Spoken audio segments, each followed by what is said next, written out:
Seeing two films by filmmaker Wes Anderson in 1 year is something short of a miracle. Always such a delight to see his movies. However, this time, something's different. For some mind-boggling reason, Netflix decided to split what could be a 90-minute film, yes I counted, into 4 short films on the platform. So naturally, I've opted to review the whole thing as one instead of 4 separate videos. Whether that's more or less harmful to the channel, I don't know. So in typical Wes Anderson fashion, let's break it up into sections.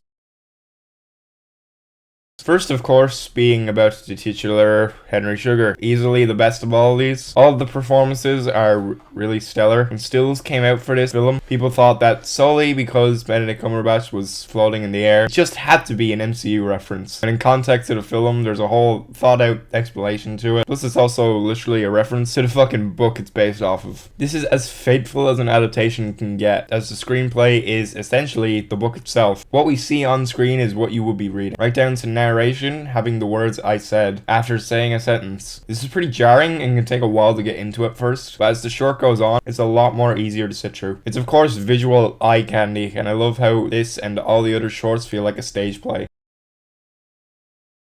The Swan is surprisingly more depressing, the more you think about it. It features a cautionary tale of the extent of which childhood bullying can do, all without really showing any of the cruelty on screen. Only ever being described to us. It's a really interesting way of going about it, and while I understand why some people wouldn't like this, I believe it works for the short. I thought Benedict Cumberbatch was a better narrator than Rupert Friend, however, that doesn't mean I thought he was bad in the slightest. He's still pretty good. Do I need to tell you the look of this is amazing? There's such a cozy feeling to this despite the darkness underneath, which, when you really delve into Wes' filmography, that's how a lot of his films can be like. Ralph Fiennes absolutely steals the show in The Ratcatcher, fully melting into this performance. Of all character narrations, Richard Ayoade has to be my favorite. It's really great to see him being an addition into the Wes Anderson roster, and I hope he chooses to use him in other projects. Near the end of the film, there's a lot of camera angles and lighting techniques that make it feel like a horror movie. I don't know if Wes is exercising the idea of directing his own horror picture, but I think with his style on top of it, we could see something genuinely pretty creepy and refreshing.